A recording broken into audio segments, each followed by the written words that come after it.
18 வயசுல ரஞ்சி டிராபி விளையாண்டுட்டு இருக்கான். மேட்ச் ஆடிட்டு இருக்கான். டீமே மிகப்பெரிய ட்ரபிள்ல இருக்கு, சிரமத்துல இருக்கு. சாயங்காலம் மேட்ச் முடிஞ்சிருது. 40 ரன் அடிச்சிருக்கான்.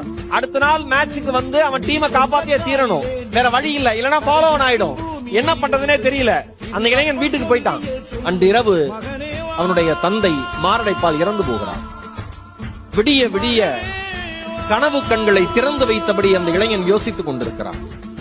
விடியட்டும் என்று காத்திருக்கிறான். காலை விடிந்தவுடன் முதல் முறையாக முதல் தொலைபேசி அழைப்பாக தன்னுடைய பயிற்சியாளருக்கு கோச்சுக்கு கால் பண்றான்.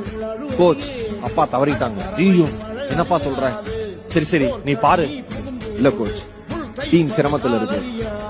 நான் வந்து விளையாடி கொடுத்துட்டு டீமை சேவ் பண்ணிட்டு மறுபடியும் நான் வந்துடுறேன், அம்மாட்ட சொல்லிட்டேங்கிறான்.